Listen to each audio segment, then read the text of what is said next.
I think we need that sideline evaluation. We need well-trained people.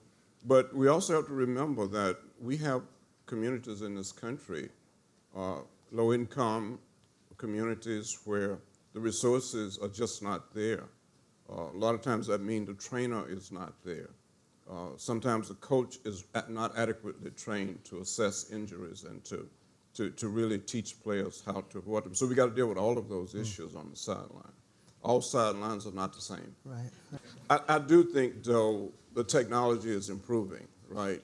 And Alexis talked about the imaging that allows us to see that a child who's physically active, the hippocampus is operating better, circulation is better, so we can see not only can we know that the child is performing better, but we can see the brain changing.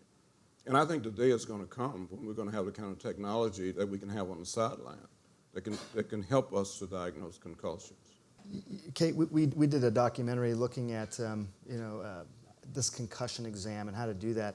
And one of the things that really emerged when we started reporting this was athletic trainers and the value that they serve on the sideline. To be able to, they're trained, they're able to recognize these types of concussions. And they seem very important to have at any game and practices as well. What are you finding in terms of those types of resources? Even if we're well aware of concussions and parents are educated and even the players, to have some sort of medically trained person available at any given time? Well, there simply aren't enough. There aren't enough trainers. We might find them in high school sports. We'll definitely find them in college sports, but we're not going to find them in the youth leagues where the coach could be a parent who's never had an iota of training on anything to do with prevention of any kind of injury. Because they're volunteers, and I'm not trying to slam them whatsoever. I'm just saying, here's the fact of where we are today. So getting an athletic trainer into every community at the youth sports level, I think is going to be very, very challenging. It's a resource issue. And we're already talking about not enough kids being in sports. So how do we deal with that situation? Can we look at any coach having to pass some type of certification program, no matter what level they're playing at? And maybe it becomes more advanced as you go up the ladder of sports into older ages. But even at that, the 3, 4, 5, 6-year-olds who are out there on the soccer field, who are emulating perhaps an older sibling or a friend, and they're running around, they're tripping.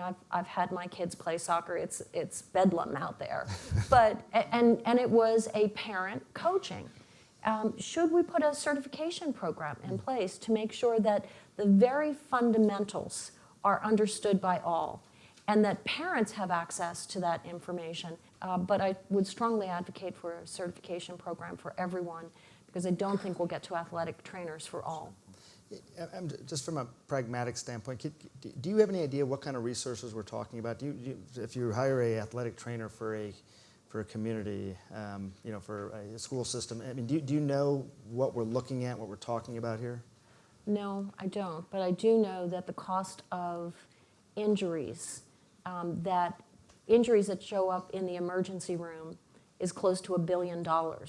So we're spending a lot of money just on our healthcare costs for preventable injuries related to youth sports.